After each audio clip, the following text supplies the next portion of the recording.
하나님 말씀은 사도행전 6장 1절부터 7절까지입니다.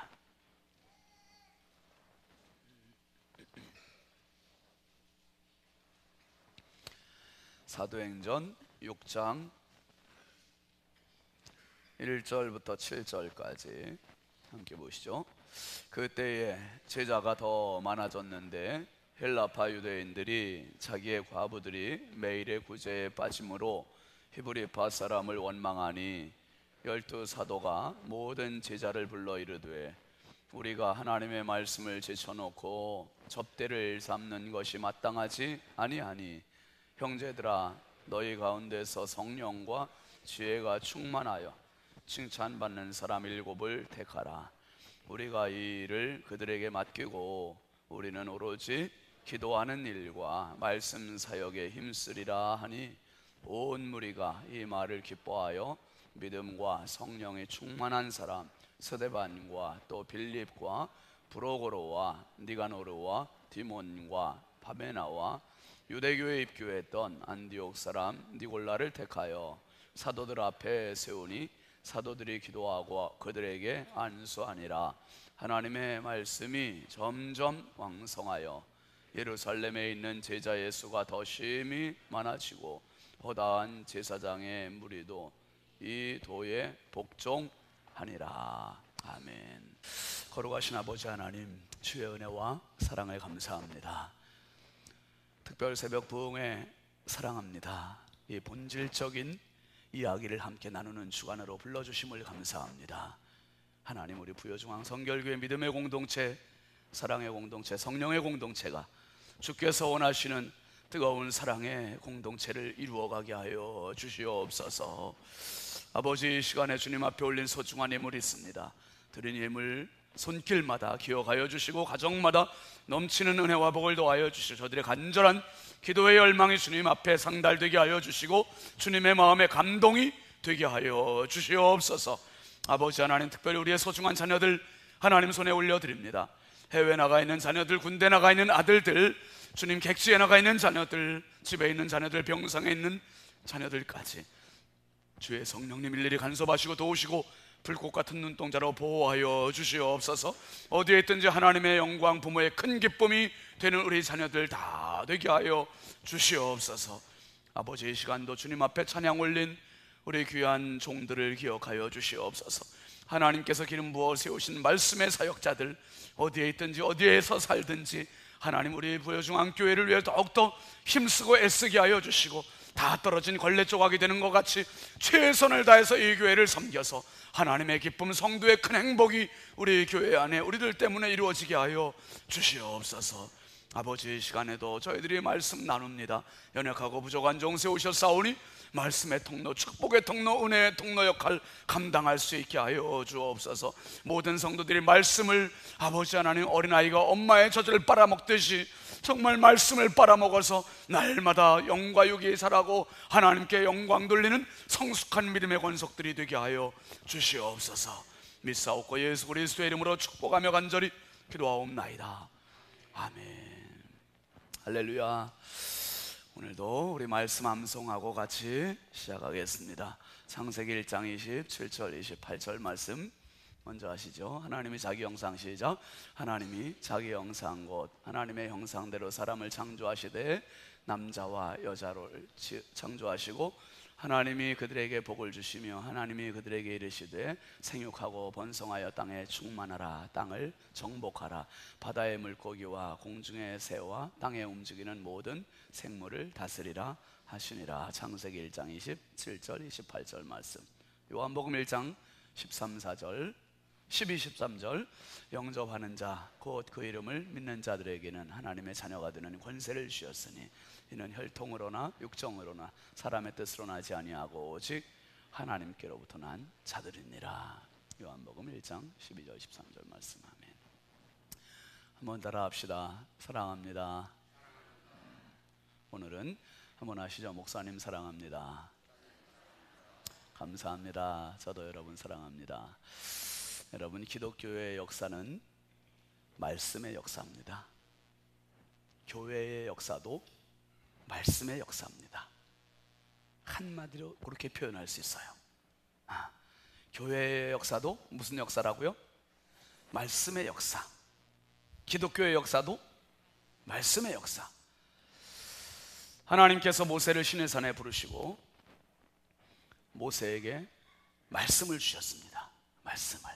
그리고 그 말씀을 법궤에 보관을 하고, 법궤에 보관된 말씀을 지성소에 보관을 하고, 그리고 지성소에 보관하고 하나님께서 임재하시는 상징으로 구름 기둥과 불 기둥을 세워주시고 내려주셨습니다.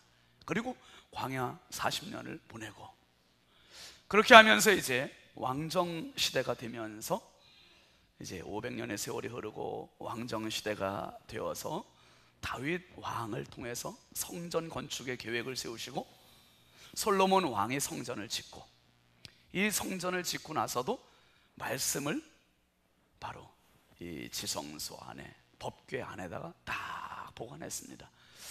성전이, 성소가 권위가 있는 것은 그 말씀 있는 십계명 돌판이 있기 때문이었어요.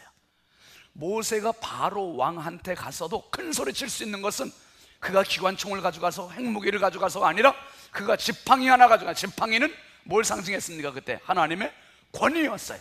말씀이었어요. 하나님의 말씀의 대언자로 가서 모세가 바로 왕한테 가서 이스라엘을 나가게 하시오, 그렇게 얘기할 수 있었던 겁니다.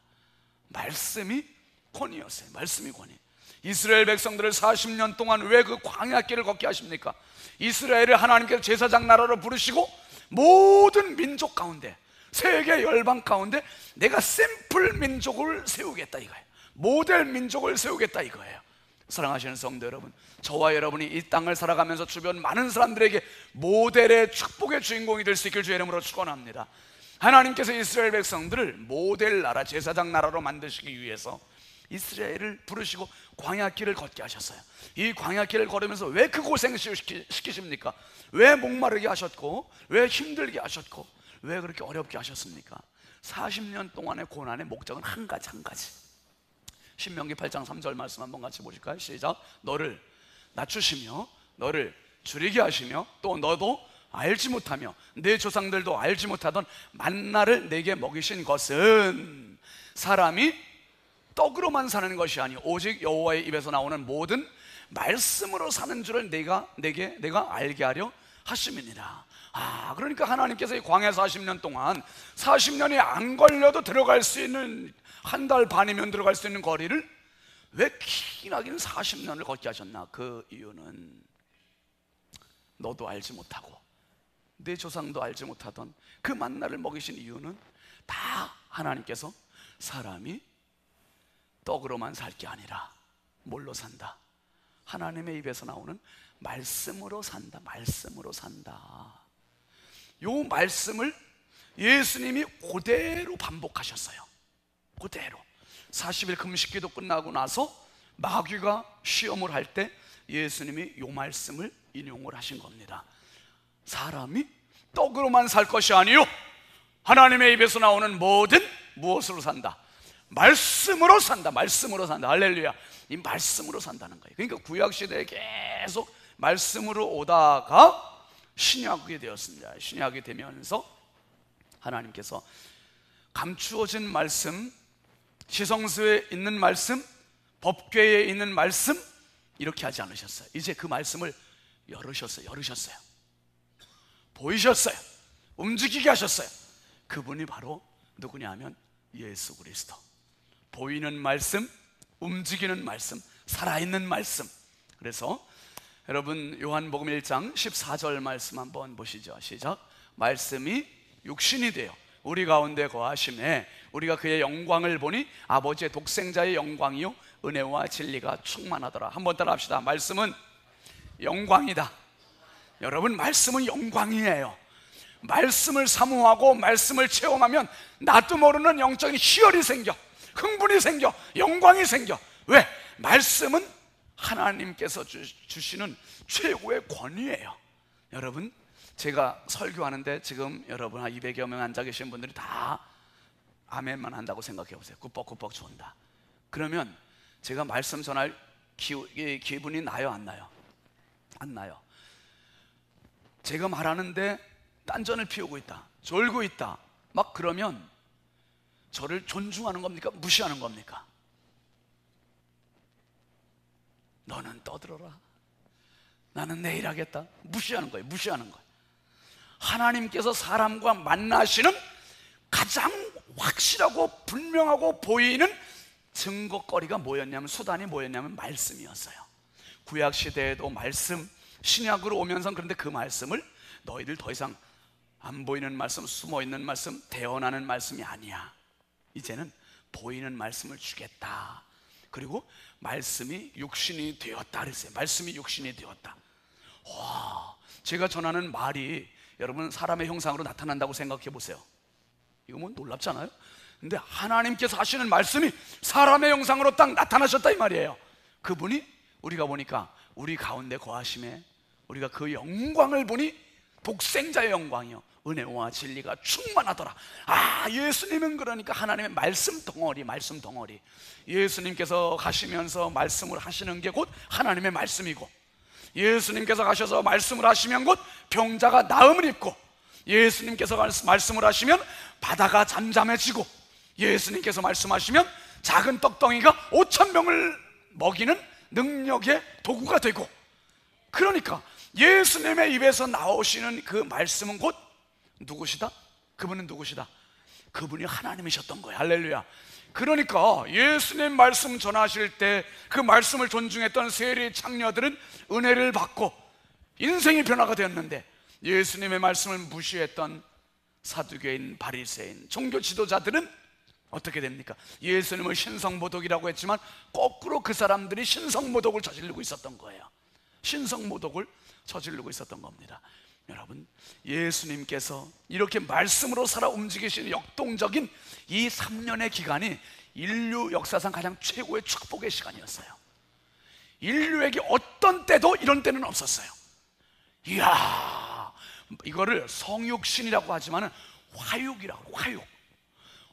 육신, 말씀이 육신으로 화했다, 변화했다 이 말이에요.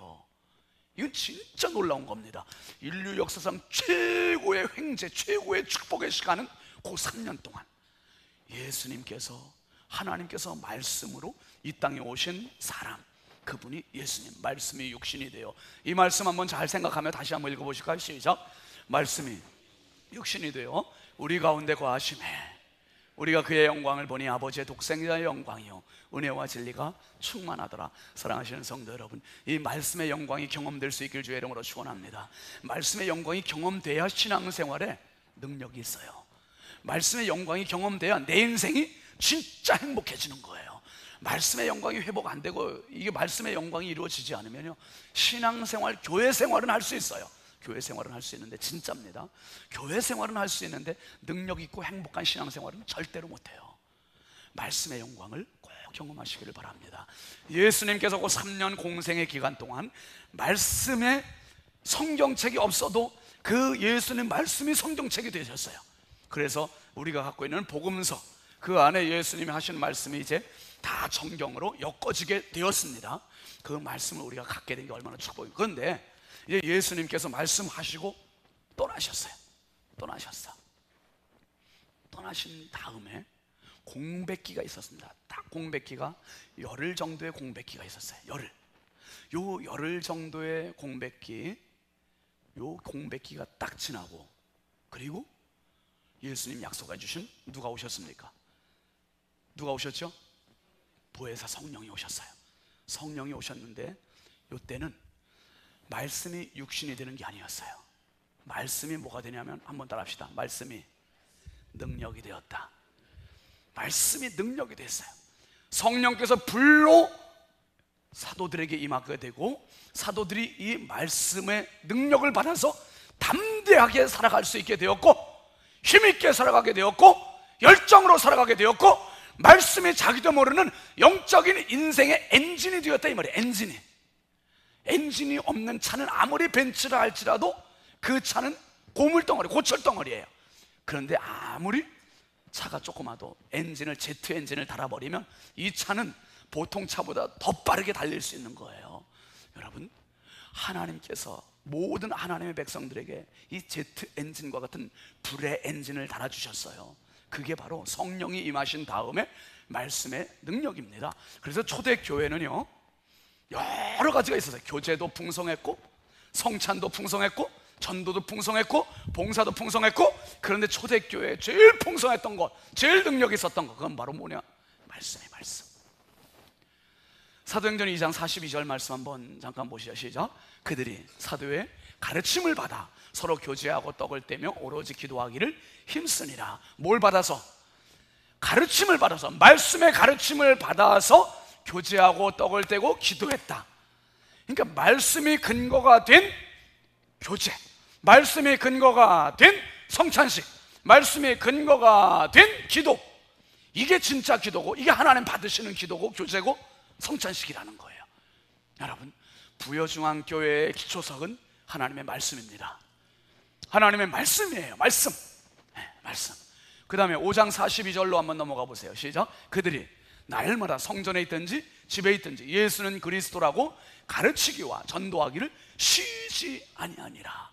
그러니까 교회는 전도를 많이 하고 교제를 많이 하고 성찬식을 많이 하고 봉사를 많이 해도 말씀이 없으면, 말씀이 약하면 그 교회는 메가리가 없어요. 거꾸로 교회가 봉사가 약간 부족해도, 교회가 교제가 약간 부족하고 기도가 약간 부족해도 말씀이 강하면 그 교회는 능력의 교회예요. 왜? 마귀가 무엇을 제일 노리는가? 말씀을 약화시키기를 제일 노리고 있어요. 어떻게든지 교회를 말씀을 약화시키려고, 말씀을 약화시키려고. 여러분, 초대교회의 문제가 뭐였습니까? 그 모델되는 초대교회의 문제는 사도들이 지금 말씀 충만하고 교회도 말씀 충만한데 점점 부흥하고 사람들이 많아지니까 사도들이 설교도 하랴, 또 구제도 하랴, 이러니까 일이 너무 많아지니까 말씀 준비하고 전하는 시간이 약화가 되는 거예요. 이게 영적인 민감함이 있었던 거죠, 사도들이. 그래서 요거 안 되겠다. 그래서 우리가 지난 월요일 날도 봤습니다마는 오늘 6장 2절 말씀에 보면 사도들이 이걸 깨달은 거죠. 시작. 12 사도가 모든 제자를 불러 이르되 우리가 하나님의 말씀을 제쳐놓고 접대를 일삼는 것이 마땅하지 아니하니. 말씀을 제쳐놓고, 뭐가 우선인데, 뭘 위해 부름받았는데, 뭐 때문에 교회가 세워진 건데, 우리가 말씀을 전해야 되는데 말씀을 제쳐놓고 지금 구제하는데 정신없어. 여러분, 제가 설교로 부름을 받았어요. 설교로 부름을 받았는데 매일 구제 문화 간다고 나가고, 행복 나눔 한다고 가고, 그리고 뭐 연탄은행 한다고 하고 혼자, 그리고 신방 간다고 가고, 그리고 설교는 다른 목사님 하라고, 제가 혼자 열심히 다른 데로만 다 뛴다라면 저를 계속 부여중앙교회 내버려 두실래요? 아니면 그만하라고 하실래요? 제가 여러분 조금 부족할 수 있어요. 손이 10개가 아니잖아요. 구제는 조금 부족할 수 있고, 봉사는 조금 부족할 수 있고, 그런데 신방은 조금 부족할 수 있지만은 다른 건 모르되 이 강단만큼은 확실하게 제가 딱 장악하고 있으면 누구도 말할 수 있어요, 없어요? 강단만 딱 장악하고 있으면 누구도 말할 수 있어요, 없어요? 강단만 제가 딱 장악하고 있으면 누구도 말할 수 없는 거예요. 왜? 목사의 가장 첫 번째 임무는 설교예요, 설교. 이게 첫째예요. 이게 첫째예요. 설교를 정말 열심히 해야 돼요. 정말 잘해야 돼요. 여러분, 제가 첫 번째 단독 목회할 때 말씀드렸죠. 선교원을 제 아내가 이제 7년을 했어요. 7년. 무료 선교원을 7년 동안 하면서 전 차운행을 하고, 그러다 보니까 시간도 뺏기죠. 정신적으로도 거기 쏠려 있죠. 육신적으로도 피곤하죠. 7년 지나고 나니까 힘들어. 힘들어요. 제 아내가 어느 날 갑자기 저한테 그러는 거예요. 여보, 우리가 뭐 하는 거야 지금? 뭐 하는 거야? 지역 봉사를 위해, 지역 구제를 위해서 이렇게 시작을 했는데 이렇게 하다 보니까 슬슬 은근슬쩍 이게 슬쩍 바뀌는 것 같아. 주와 계기, 주와 계기. 목사와 선교원 원장과 슬그머니 바뀌는 것 같아. 아니, 아니. 정신 바짝 차리고 선교는 문 닫자. 문 닫고 이것만 하자 그러지. 그래가지고 7년 동안 했던 거 딱 접고 말씀에 전무하면서 하나님께 기도했어요.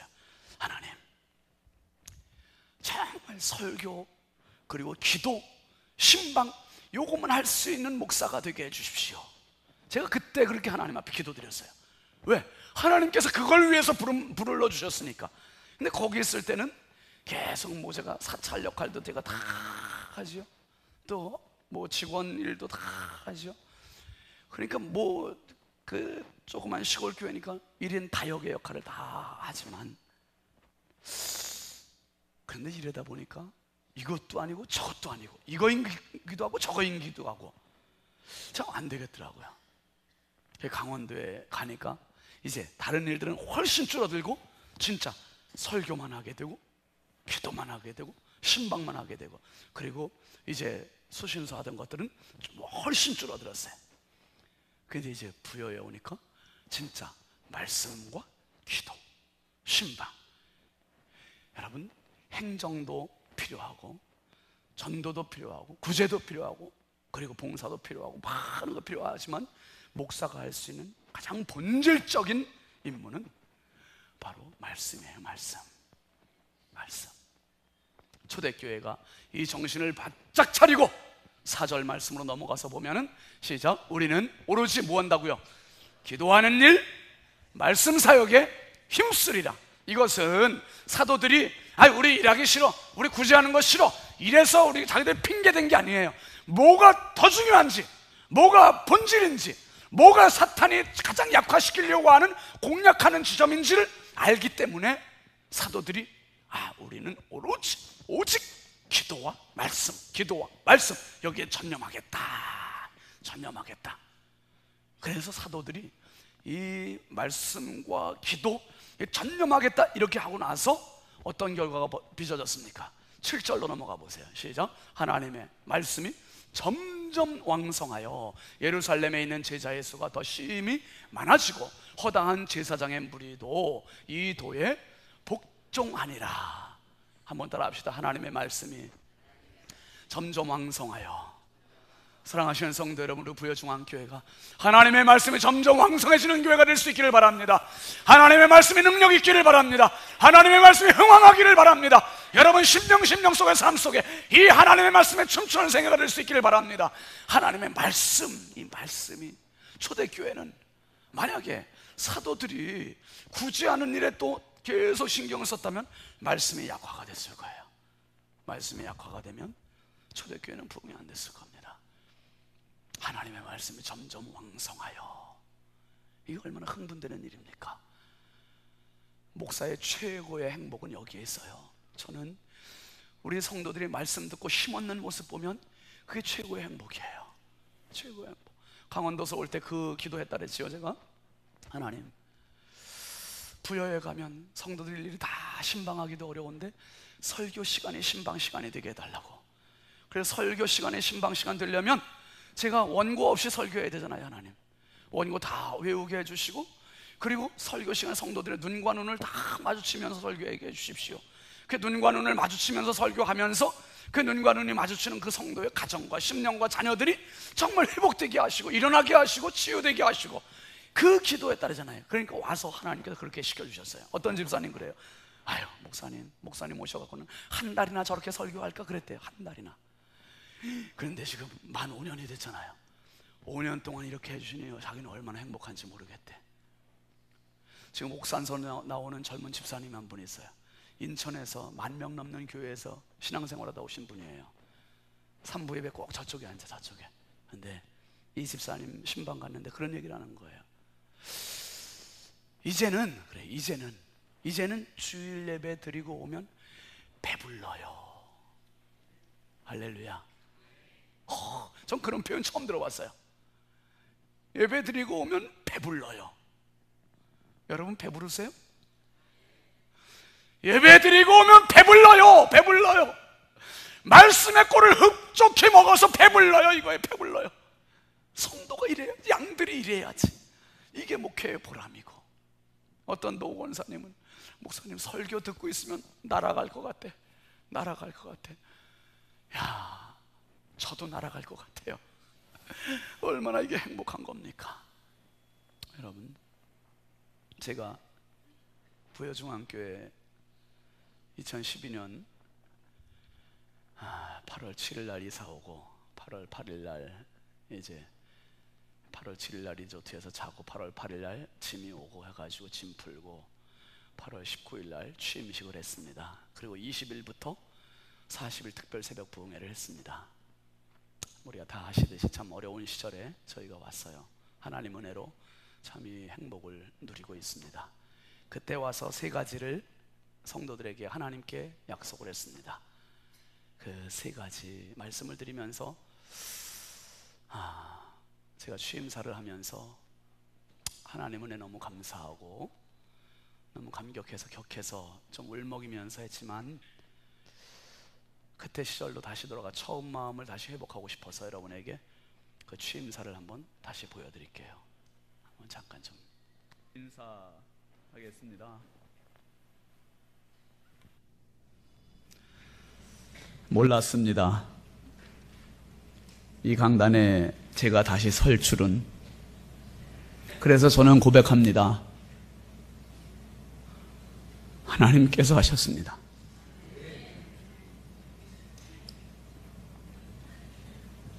(20년) 전 부교육자로 왔다가 인간 연어가 되어서 이제는 부교육자가 아닌 담임 목사로 이 자리에 서게 되면 무거운 책임감과 사명을 느낍니다. 부여를 떠난 16년 지난 시간 동안 하나님은 부족한 저를 다듬으셨습니다. 깎으셨습니다. 그리고 채우셨습니다. 만드셨습니다. 그렇지만 인간적인 저의 모습은 한없이 부족하고 아직도 연약합니다. 그래서 성도님들의 이해와 기도가 정말 절실히 필요한 사람입니다. 오늘 저희 부여중앙 성결교회는 매우 중요한 시점에 있습니다. 부흥과 새로운 화합의 중요한 시기에 하나님은 부족한 저를 부르시고 정말 무명한 자를 유명한 자로 세우셨습니다. 송 회장님의 화환을 받긴 처음입니다. 모르는 교회, 대형교회 목사님들 여기저기서 화분이 왔습니다. 강원도 산골에 있던 사람이 갑자기 스타가 됐습니다. 제가 부여에 오면서 기도한 것은 하나님을 실망시켜드리지 않겠습니다 하는 것이었습니다. 하나님과 사람 앞에 신실한 목사다운 목사가 되겠다는 약속이었습니다. 열정으로 설교하겠습니다. 성령으로 기도하겠습니다. 사랑으로 신방하겠습니다. 그래서 불러주신 교회에도 실망시켜드리지 않겠습니다. 러브 예수, 러브 부여. 제가 기도하면서 하나님께서 주신 첫 번째 응답이었습니다. 불신자들에게도 따뜻한 목사로 다가가겠습니다. 부디 부족한 제가 이 강단과 지역을, 불신자들을 바로 섬길 수 있도록 많은 기도를 부탁을 드립니다. 이 시간 여기까지 사랑해 주시고 기도해 주신 모든 성도님들, 그리고 목사님들께 진심으로 감사를 드립니다. 그리고 저를 낳아주시고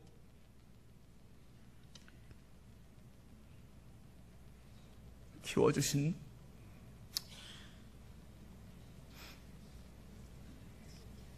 부모님께 정말 감사를 드립니다.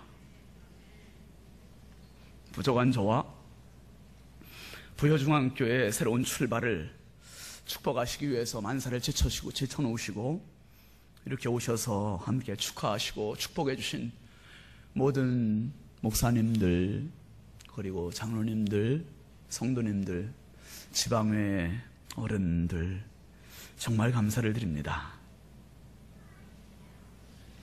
무엇보다 여러분 모두에게 오늘의 주인공을 제가 소개합니다.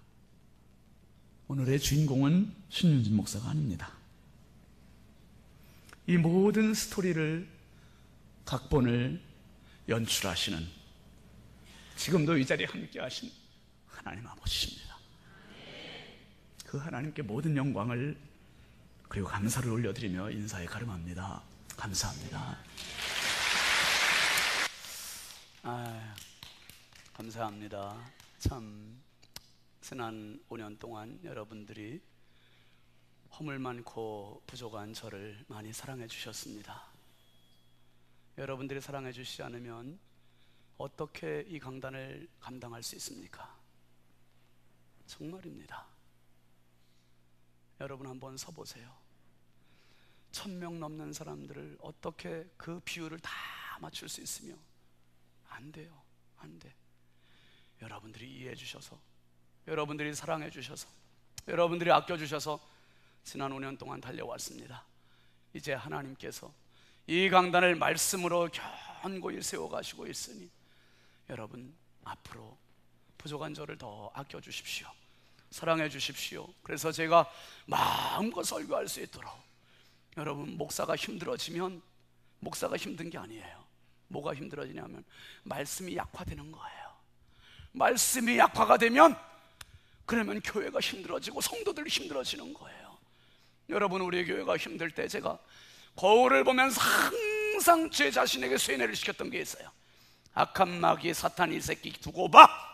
내가 나간다. 내가 나간다. 말씀의 장군이 나간다 이 말이에요.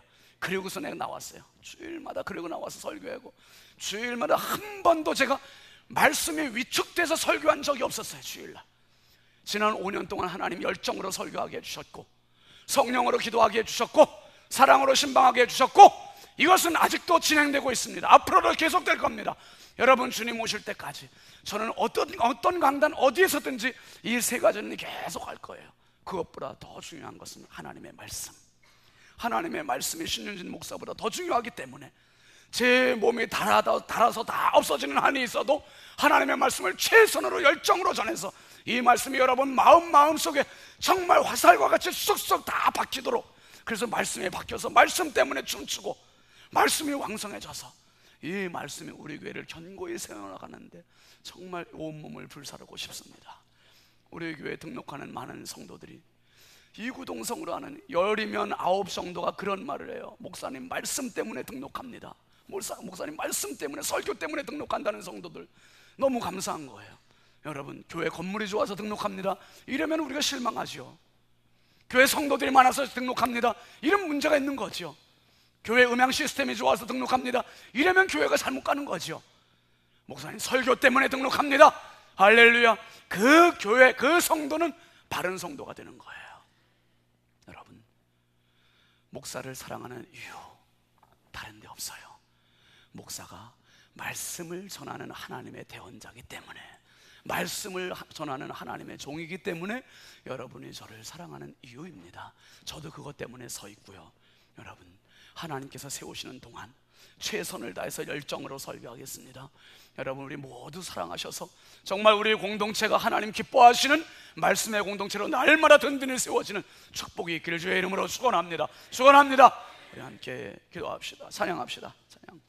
사랑합니다 나의 예수님, 사랑합니다 2절은 나의 목사님.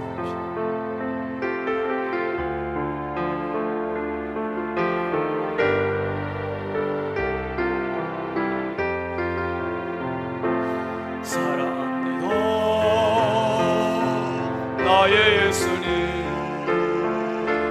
사랑합니다 아주 많이요. 사랑합니다 나의 예수님, 사랑합니다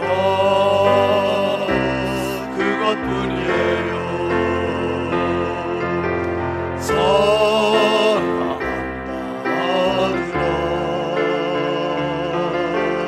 내가 너를 잘 아노라.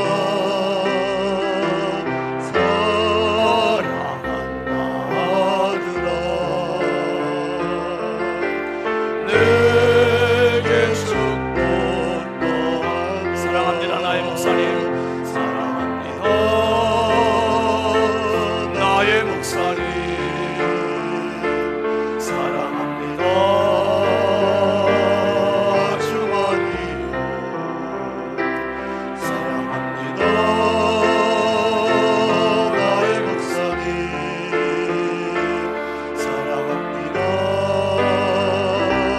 그것뿐이에요.